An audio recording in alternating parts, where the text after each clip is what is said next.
So today we decided we were going to talk through custom entities in Drupal. A couple of us have some experience creating them, and one thing that is clear is that it's not clear. There is a lot of documentation about how to do it, but not really any documentation about why and when. So that's kind of we're going to cover the what a bit, but really we're going to focus on the why and the when today and see what conclusions we can draw. So Dan has volunteered to share his experiences. I thought we've all been, the people who are here right now, we're all here when I went through this before, but just for the benefit of anyone who's watching the recording, I'm gonna quickly go through a recap of entities in general before Dan launches into the example.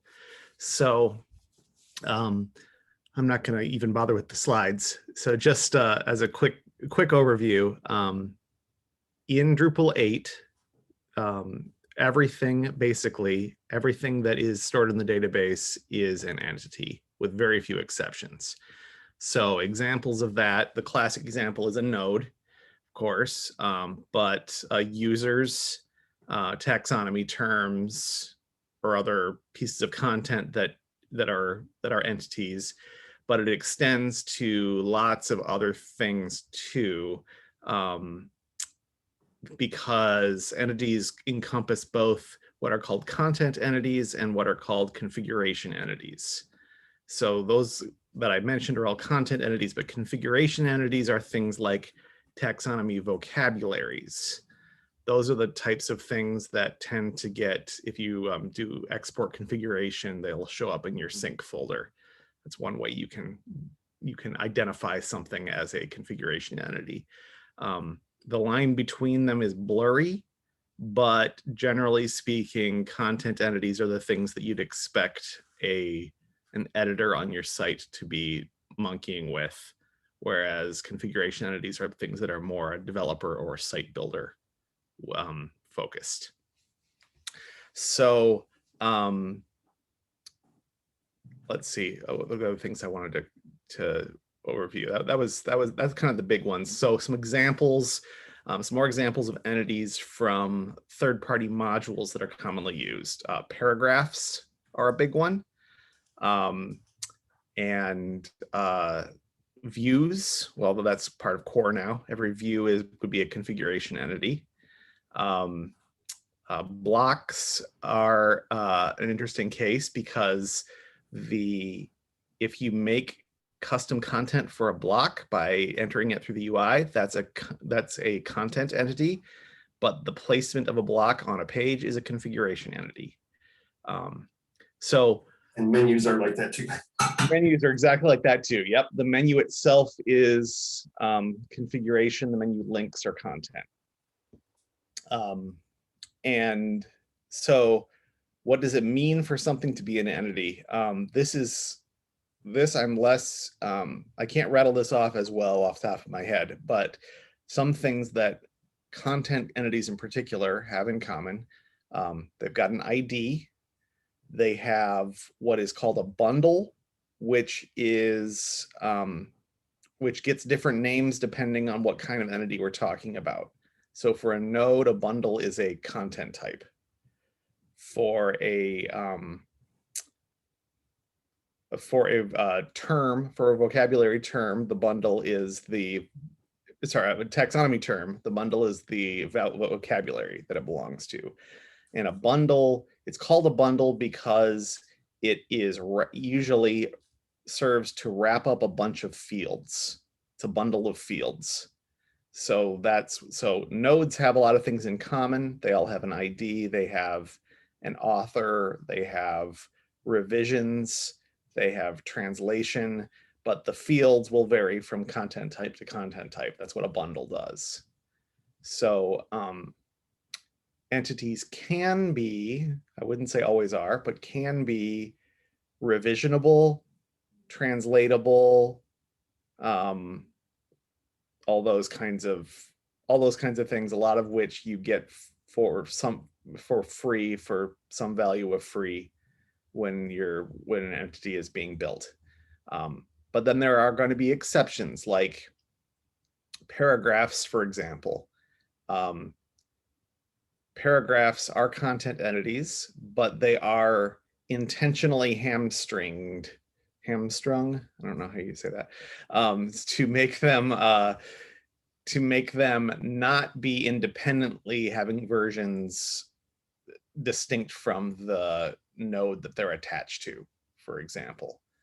So there are some variation because of that, but those are some common aspects of entities. So an entity, you can think of it as a collection of data and functionality, which is a vague definition, because that feels a lot like an object in an object-oriented programming language, but it's kind of like that that sticks around in the database.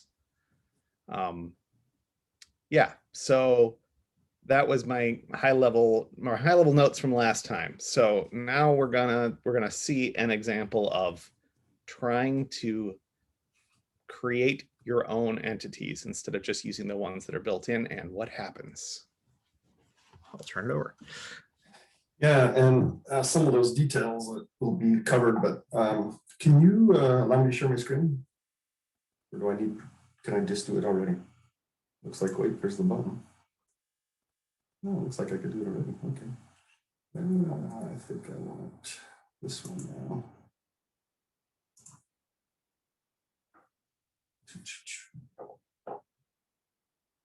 So I wanted to go through kind of an overview of my journey along this custom entity path, because of the things that I did, I gained insights along the way, and where I settled now, I think, is probably the right place to be.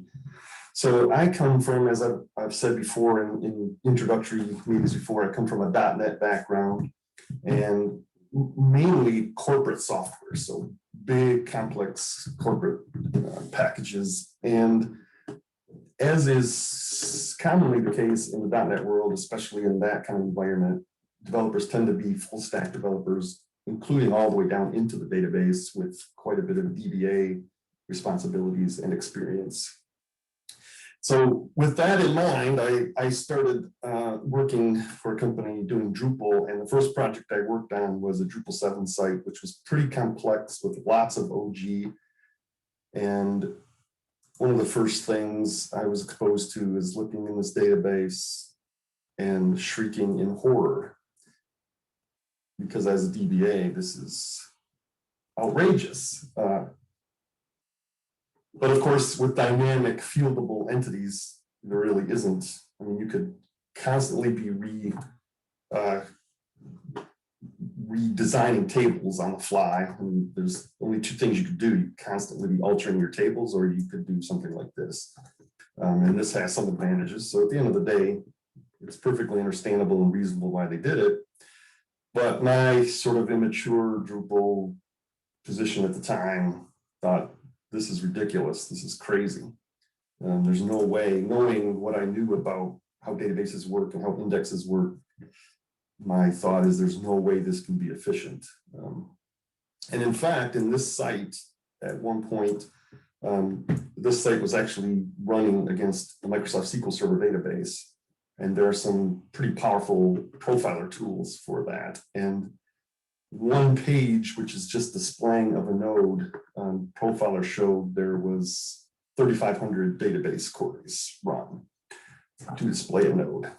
So it was based on that my kind of initial obsession, I guess, with doing something different was born. And I shortly began working on a Drupal 8 site and took the position that everything was going to be a custom entity. I was going to have no nodes in the site at all, which in hindsight was not necessarily such a great idea, because the management of all that, the overhead of managing that, was really not worth it. The next site where I considered doing that, I kind of went the other way and said, I'm just going to try not doing any custom entities, even though in some ways it was a site that screened for them because it was lots of calculations. There's hundreds of users doing things where they're continually generating 1,000 or 2,000 nodes. So just lots of database entity creations. And it turns out it surprisingly ran okay. But most of that, or a lot of that, is credited to the Drupal cache system, which is, especially in Drupal 8, really exists and is designed to mitigate all of those database issues as far as performance, at least on the reading side of things. So this latest site, I kind of went back to a hybrid position, which was most of the site is nodes, content types, but a few key pieces of it is custom entities. And I'll get to that in a minute. I just want to kind of say things similar to kind of what Jonathan said about the overview. So at a high level, along this journey of researching why custom entities and how you do them, there is documentation about them. Best I could determine, the two reasons, sort of the Drupal-y two reasons, were A, that you didn't need all of the base fields. And I'm going to show you, we'll go to this Drupal 8 site here. This is trying to move my, there, okay. Zoom will not get out of the way.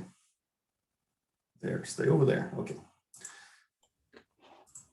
So entities, including nodes, have what are called base fields, and then the fields that you can add through the UI, the fieldable fields.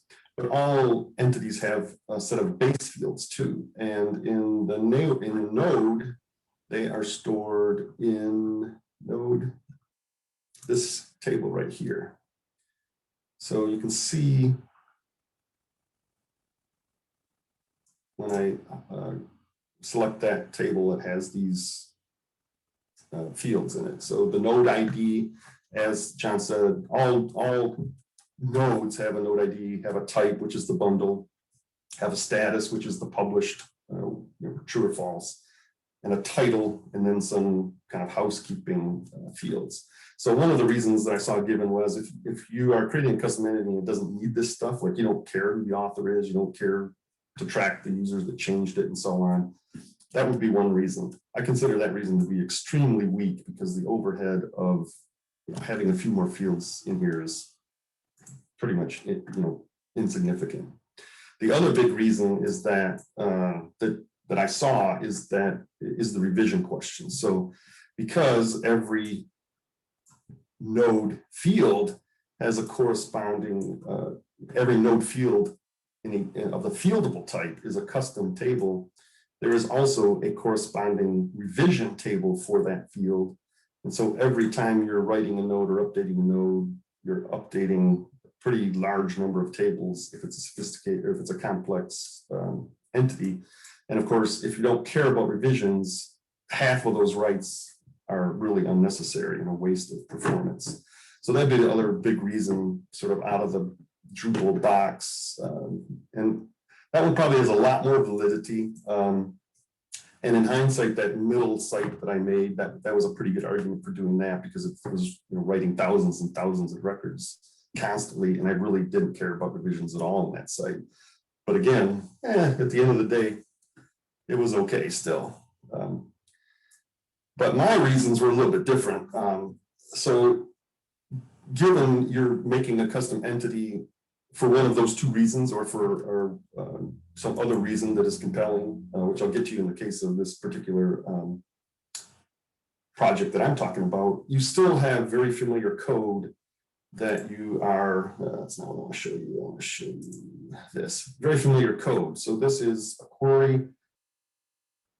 As long as you kind of have this part here where you use Drupal entity type manager get storage, and then normally that would be node, but in this case, movement is my custom entity. But then all the rest of this is the same exact code that you would use if you were retrieving nodes from the database. So that's the advantage. You get tons and tons and tons of boilerplate code. You don't have to write a lot of stuff from scratch, even though you're using a custom entity. So with that in mind, let's talk about kind of the specific case, which I said is sort of a hybrid and where I think it made sense to use custom entities and where I settled in this. And this is a site, ALEC, which is a consortium of automotive OEMs that share data, and they get around, or that shouldn't say get around because there's nothing sneaky about it. They are able to do that without getting into antitrust issues because they're sharing data as it relates to shipping cars across the country, or around North America for that matter. And Congress carved out special antitrust exemptions in order to help the rail industry, basically. So that's what this site does. And basically what is going on is there's users uploading files of data, and they range anywhere from 2,000 to 25,000 rows. And the real point of the site, though, is to take all of that data and sort of aggregate it all together so that I can know Chrysler is shipping 100 cars from San Diego port to Grand Rapids, Michigan, and GM is shipping 50 cars from that same port to the same location in Grand Rapids. And therefore, we can kind of work together to help the rail industry out and not have empty cars going back and forth and so on. So there were a lot, it's still calculation intensive, and that kind of is the whole point of the site. So similar to that middle one, that was a motivating factor for this site. And the thing that, the advantage I guess I got from having custom entities to that point is, as you can see here, there is a movement table which has all of the fields on my custom entity. So as I said, when we were looking at nodes, that nodes field data table has all of the base fields for a node. When you create a custom entity, it creates a table corresponding to the ID of that entity with all of the base fields in that one table. So this is more of a, what you would expect, I guess, in a traditional sort of database design if you didn't have this dynamic fieldable concept in play. Obviously, you have generally one table per entity or per development entity, and that's what you end up with here. So this is corresponding to my movement entity here, and like a lot of things in Drupal 8, as far as plugins go, it is comment annotations that set and control a lot of this information for these things. So this one is a content entity type, and then all the rest of this stuff kind of controls information about what I want Drupal to do and not do, and obviously the ID, as I said here, which corresponds to that database table for this base information. So there's lots of documentation. There's considerable documentation for this. The couple of key things to point out here is this entity keys. So even though I'm building a custom entity, because it inherits from content entity base, which in turn inherits from entity base, I'm still getting a ton of functionality out of the box. And these entity keys kind of control what of the out of the box entity base fields I care about. And the existence of the key in this array says kind of turn on that feature. And then the value here is which of my fields in my custom entity should you use for that functionality. So if you look at the node, this will be, you'll see this exact same stuff, but it'll have more things in here. So it's kind of like a menu of things that you can pick from, and by including or not including things in here, again, think of them kind of as switches. This is another custom entity in this project, which you can see is much simpler, and you can see has less of the entity keys. The other thing that you notice is glaringly missing is this links section. So as you can kind of deduce from these paths, these are, again, sort of out of the box functionality that Drupal will turn on for you, or at least facilitate for you, is probably a better word. So this is just kind of telling Drupal that for this custom content type, when somebody needs to edit it, this is the path you should go to. And of course, that will correspond to a route that's in the routing file. And Drupal will sort of set all that up for you. So you think of those tabs that are across the top of a node, for example, where you have view and edit, that's where that is coming from. So for node, there's obviously similar settings to this. So it says, when I'm creating that tab for editing, where does that go to? And in this case, I really built these, I really only included these, well, two reasons. So one is because this was generated by Drush. So it builds everything for you, including a lot of stuff you may not need. But secondly, this was sort of the first proof of concept custom entity for this project. And I actually wanted some of this functionality so that as an admin, I could go in there and manually just add nodes, add instances of this entity. So I wanted to have an edit form and a list view and so on and so forth. So Drush will generate a lot of this for you, as I said, and it generates a lot of the boilerplate code in here and the routing and permissions. So each custom entity also optionally has permissions that it will create. So these are the ones that the Drush gen function created. And you can see, it creates entities for all the CRUD operations, it gives them names and so on. So just like with a node, you have a set of permissions that can control who can create these entities, who's allowed to view them. A little bit unlike nodes, you can see it has this specific permission for viewing. So nodes, generally out of the box at least, have view published content, and then only delete and create and revision permissions for each content type, unless you install modules. There's modules that add by content type permissions to viewing, but with custom entities, that sort of comes out of the box. The distinction there is that is for the entire content type, not for the bundle, right? So it's kind of equivalent to viewing all nodes. Yes, exactly. Yeah, so and in Drupal, kind of core Drupal, the term content and node is interchangeable in lots of places, even though it doesn't really mean the same thing. It is used interchangeably. So when they have the permission view published content, they're really meaning view published nodes.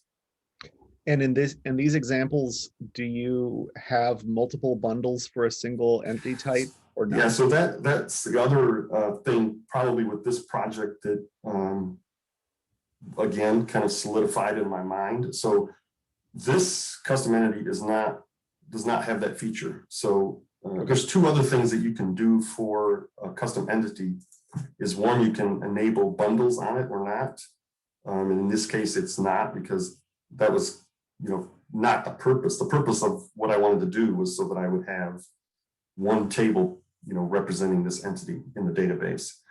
And the other things you can do is, even though it's a custom entity with a lot of base fields, you can still make it fieldable.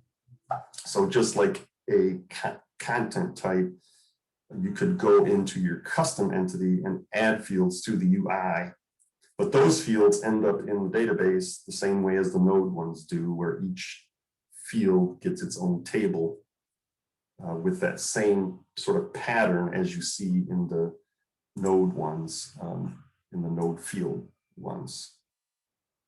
So it would be a field similar to this, except that instead of node here, it would say, movement, whatever your custom entity name is, or bundle if you have bundles. So again, that's part of the sort of out of the box functionality that still works. You can still take advantage of all that if you have some reason to use a custom entity that doesn't include not caring about it being fieldable or bundled. So there's a kind of spectrum of things that you can do with custom entities relative to the out of box functionality. In my case, I was purposely trying to avoid a lot of the functionality out of the box, so I had most of it turned off. So, so that's kind of the gist of the code. Move back out of the way. Sorry, folks. If you see me looking over there, that's because that's where you guys are, even though my camera's over here. So that's the code that sort of creates the entity. And a lot of this, like I said, is boilerplate code. A lot of this, as you can see, is just overriding functions in these base classes, including this get name, just returns fake name.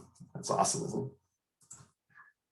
And when you, at least with PHP Storm, when you create this class and tell it that it inherits from that, it kind of generates a lot of this boilerplate stuff for you, which is required functionality for some of those kind of out of the box fields. So you remember in the annotation at the top, I said the Drupal's UID functionality that I want to turn on corresponds to my user ID field on this custom entity.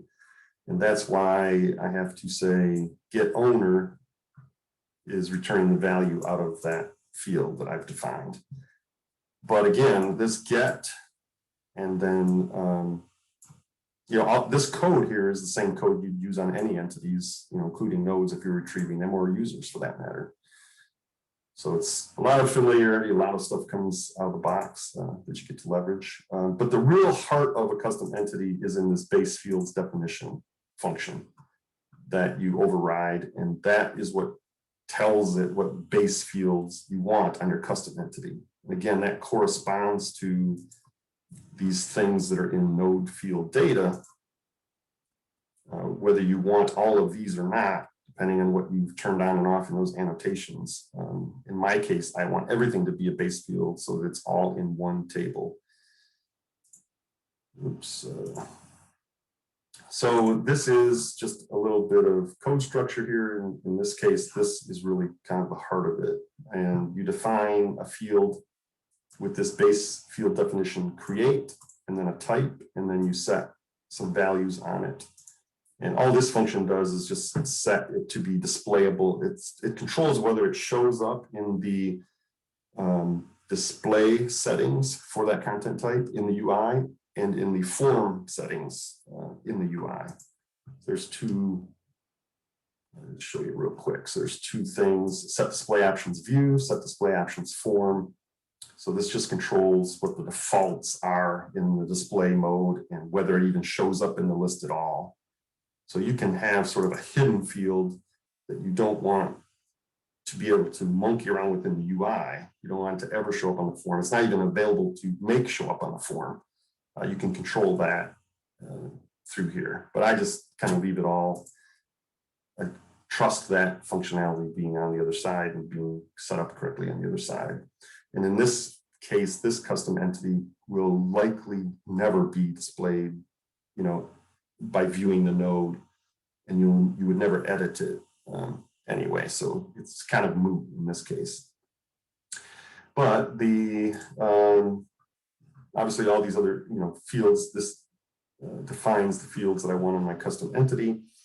And this one here is one that it is not a calculated field, which is probably a whole other topic, but you can say that this field doesn't really exist in Drupal. You can define a field, including you can add these two nodes, you can add these to any type of existing entities to tell Drupal that you want this field to appear as if it's part of that node, but it's actually just calculated in code based on the value of other fields typically. That's not really what this one is. This is just saying I've got a field which it's really a combination of these two fields, and I'm actually storing it in the database, but it's not something that is ever really touched directly. So that's all that's saying. So a list of fields there. And when you enable the module that has one of these custom entities in it, Drupal goes through and installs them. And that includes creating that database table that corresponds to that ID. So in this case, it's movement, and there's all the fields that are specified in that code we were just looking at, plus all of the ones that kind of come along for the ride based on me telling it I want the created and the changed functionality. Drupal does those automatically just by nature of saying, I want that out of the box functionality for this custom entity as well.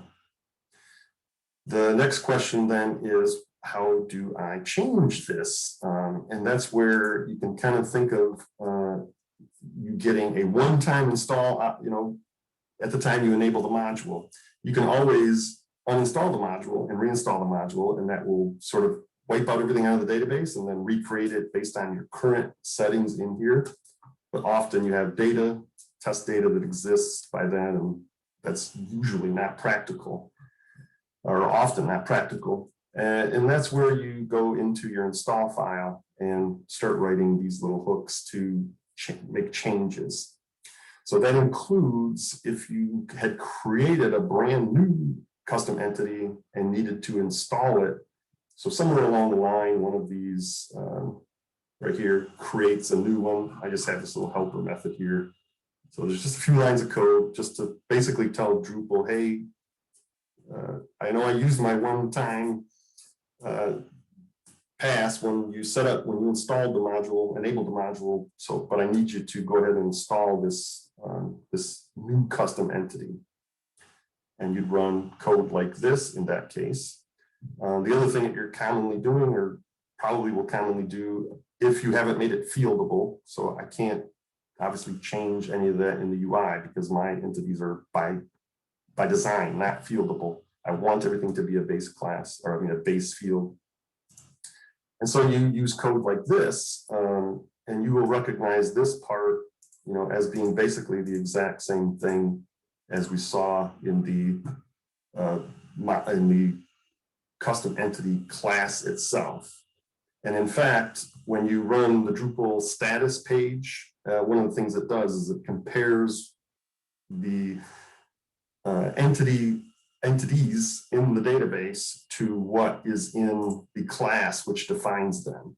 So if I were to go into the class, create a new base field,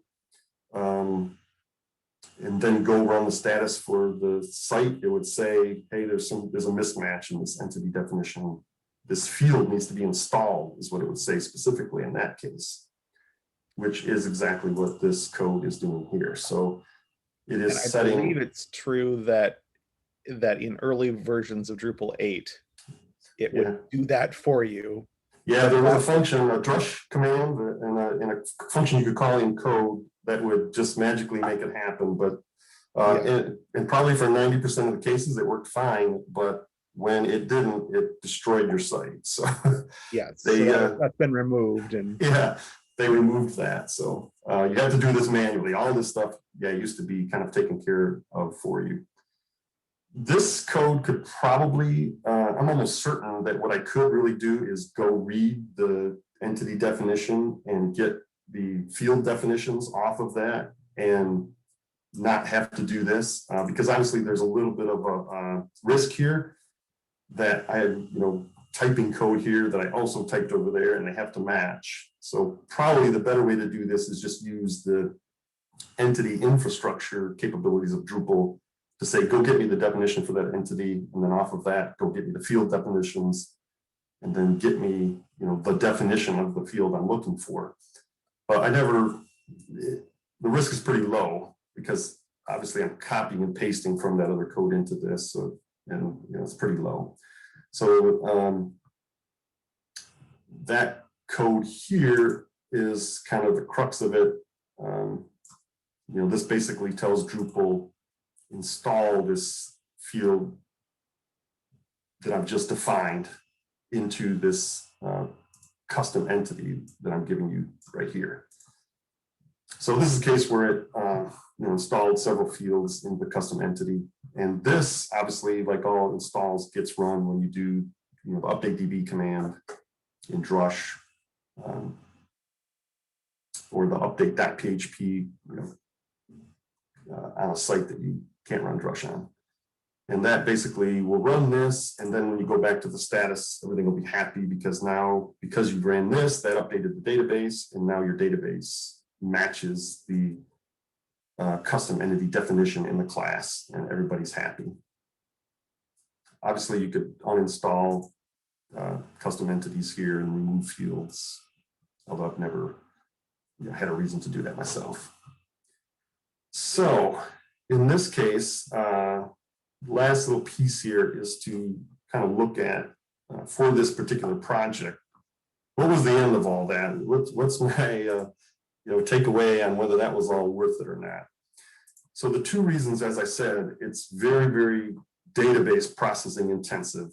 The main point of the site is to take all of those tens of thousands of rows, and every time somebody uploads new data, re-aggregate all of that.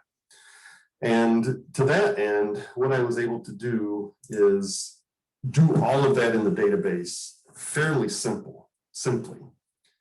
And by that, I mean, this code might take a minute to follow, but I'm doing an insert into with a select statement, which is a database technique to just say, insert into this table the results of this query.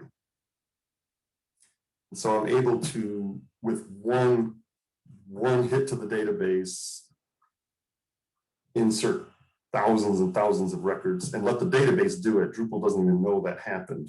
Obviously, I'm purposely running this code, which is generally pretty dangerous in Drupal world and frowned upon, because this is bypassing all of the Drupal kind of structure around updating the database, which would normally be done through the entity API, obviously. So for example, if there were revisions, this wouldn't update my revisions. This is going to actually run the database query that I'm giving it. So all of the revision management that Drupal would do, all the permissions checking that Drupal would do, all of the field management of those fieldable entities that Drupal would do, I'm kind of bypassing that. But that was my point. That was part of the reason why I did all of this. So what you can see here is part of what this from is this aggregation query down here. So I'm doing this select and with a group by. So this is kind of the heart of the whole thing. Take those, what might be 60 or 70,000 rows in the database, do this group by on them, which I end up with about 10,000 when I do this group by, and then insert those results into this table. So because this is a hybrid site, I have some of the base lookup tables as nodes. I do have to add in some voodoo here to do the joins to those nodes, which is what Drupal does for you under the hood when you say retrieve an entity, with this ID. It's figuring out all those joins that it needs to do to get those fields and running some big complex query. This isn't getting field data for that entity. This is joining it to lookup entities, because I'm storing, think of it as a reference field where all you store is the target ID, the ID of that other reference. So if you want the title of that node that you're referencing, you got to go read that from the node tables corresponding to that thing that you're referencing. So that's what this is doing. But the heart of it is really, in that aggregation query. So I'm running that select statement and inserting it into my custom entity table. The best we could do with this function, not doing this, was still taking too long. And because multiple users could potentially be uploading data around the same time without having to get into database table, locking or semaphores, which are of questionable reliability. I really wanted to keep that window of this recalculation as short as possible. So the fastest we could get this going, it was still taking about 90 seconds to do this aggregation in a loop. And this takes about 1 second to run in the database to actually run these 2 queries, aggregating, like I said, 50,000 records into 10 is the database engine is doing all of that. Drupal doesn't even know what happened, which is okay, except for Drupal cache still wants to participate in the game, even for your custom entities. And so one of the things that we had to do here is this little line of code that says invalidate any cache entries you have for this tag. And this was, we sort of reverse engineered this by looking in the database and finding that this corresponded to the custom entity that we are manipulating here. So every time you created an instance of this custom entity through the normal Drupal process, the normal entity API, this is the tag that was given to the cache item.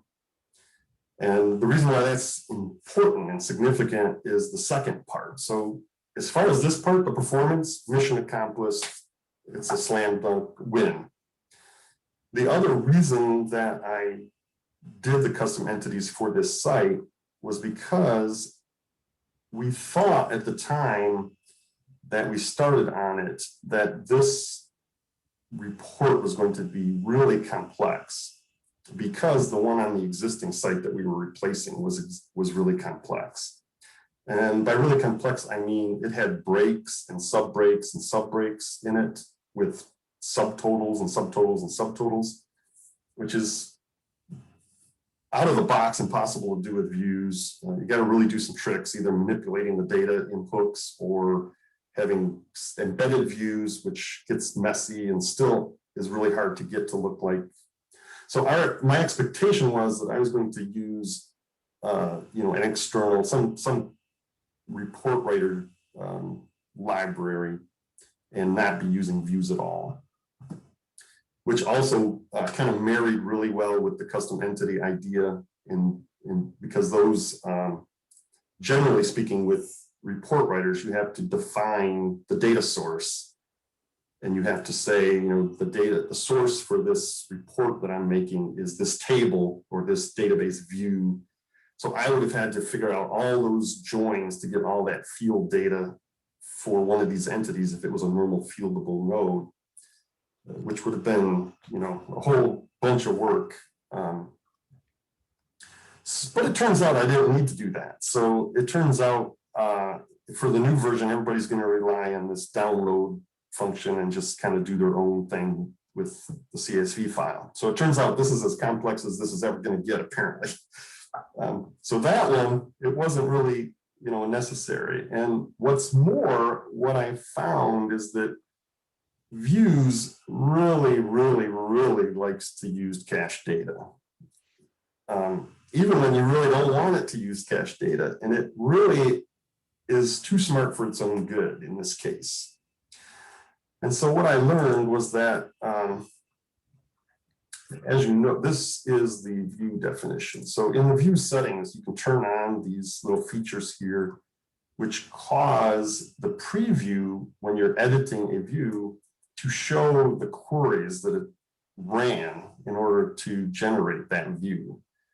So what you'll find is that what views basically does, in the case even like say of a node where you've got lots of fields added, it only goes to those individual field tables to the extent, to the minimum extent that is necessary to accomplish the sorting and filtering that you've set up in the view. So obviously, if I'm filtering on the published field, the base data has to take that into account. So it has to go to that of course, published is one of those base field tables, even for nodes. But this one, it has to, at the very least, go to that field table and do a join on those. But what views does basically is say, let me run the minimum query I need to get the list of node IDs based on the filtering and sorting. And then I'm going to go to the cache. So in the database world, we call these n+1 queries. So it's doing a query to get the list of things that it needs to retrieve. And then it does a query for every one of those in a big loop going to get the actual data.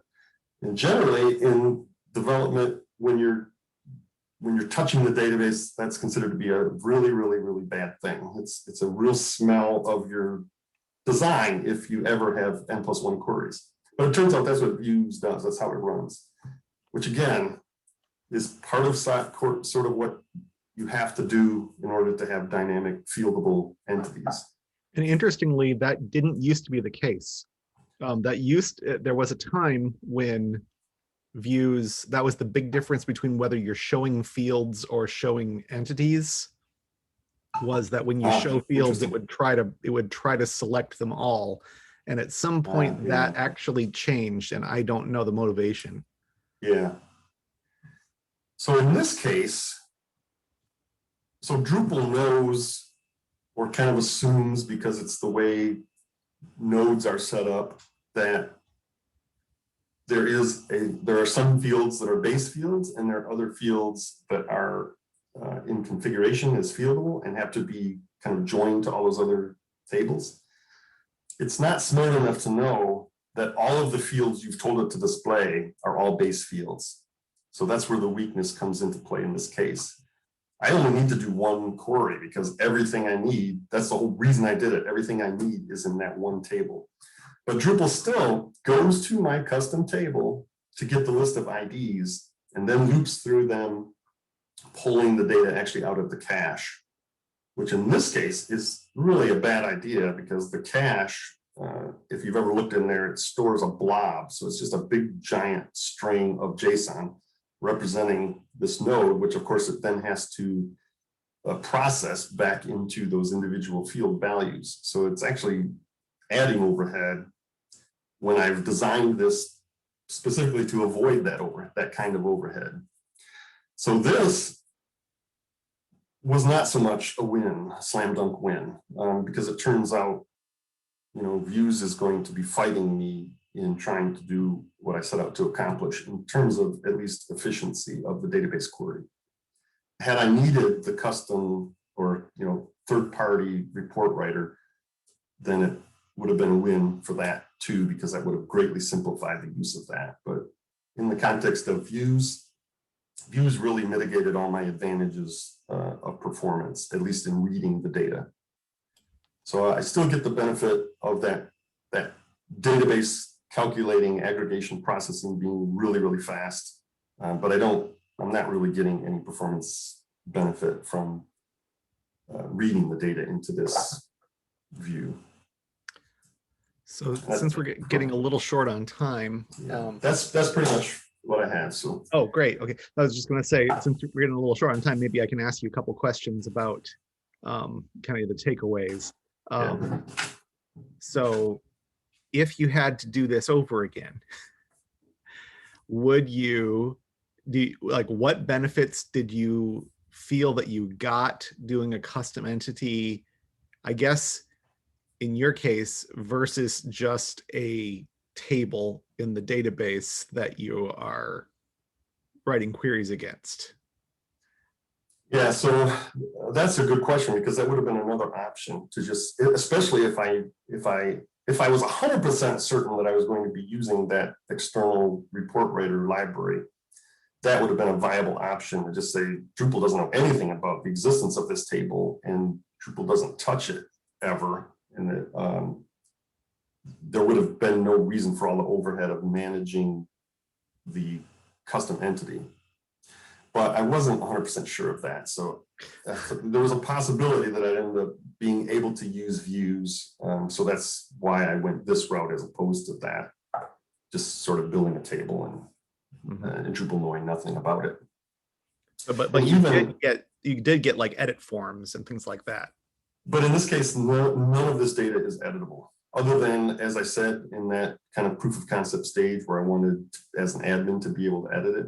None of it is really editable. So the data gets created by users uploading files and us importing those, and then this compiled stuff is all, just database operations to be spit back out on the view.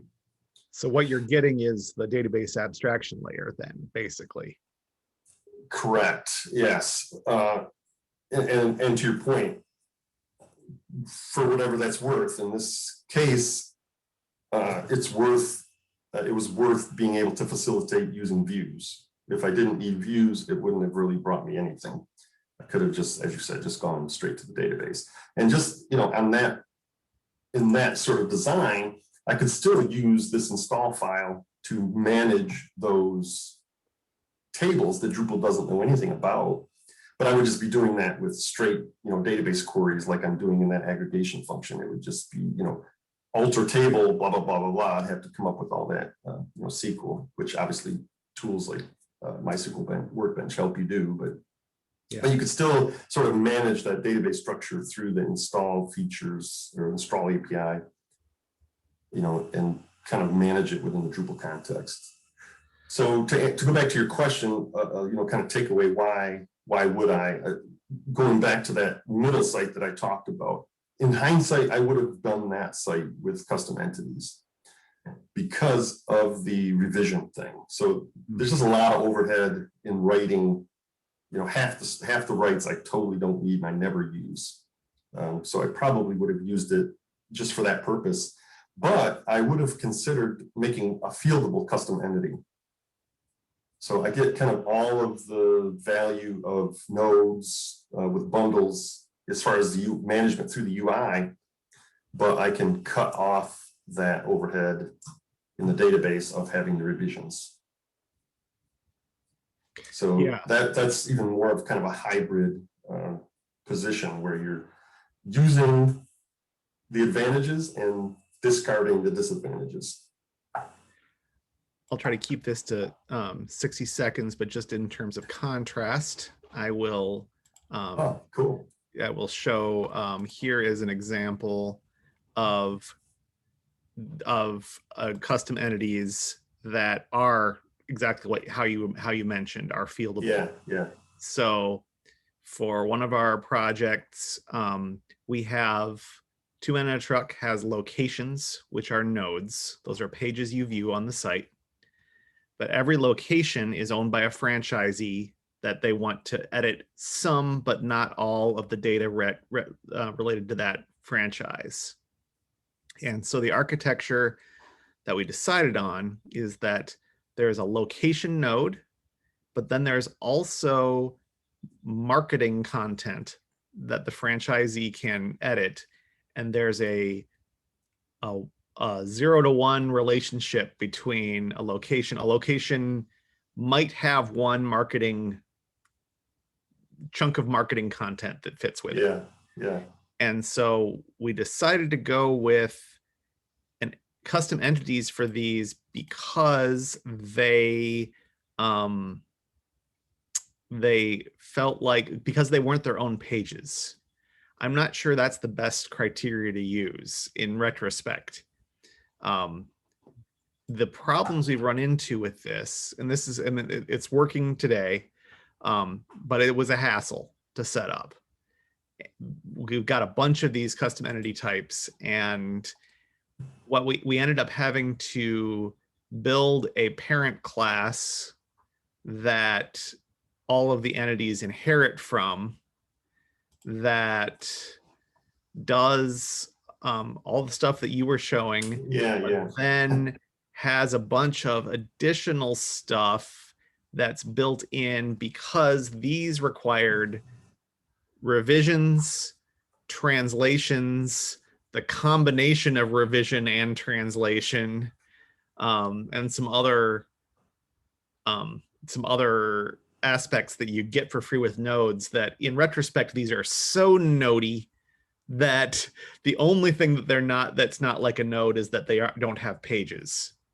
Yeah. So probably doing like something like Rabbit Hole, which is a module that lets you not make make node, a particular node type unviewable would have been a better solution. Yeah, and in that middle project that I just mentioned, that most of that data is not a page. It's just source for views. And even the pages, even there's very little that is actually pages. It's really like complex custom combinations of views and blocks and parts of entities and all kinds of stuff. Yeah. So that also applies to that site, and that's where I say even in that case, just using out-of-the-box entities worked pretty well, surprisingly well. I was really really surprised that the thing didn't choke. I expected that very quickly in the development cycle, I'd get to the point where Drupal was just choking on what I was asking it to do, but it never did. So yeah, probably just the revision, removing the database overhead of handling revisions. I probably would have still done it for that reason, but yeah, like you're saying, I like all of the time and energy in designing that architecture could have been spent, building the site. So that's, that's where I've kind of gone back and forth on the balance. And on that side, I said, I'm not going to spend any time on architecture. I'm just going to let it rip and see what happens. And it worked surprisingly well. So awesome. Well, thank you so much for sharing. That's a really interesting example to look at. I think there's more for us to talk about on this topic, and we will maybe come back to this in a couple months and try to dig in with a little bit more. yeah, cool.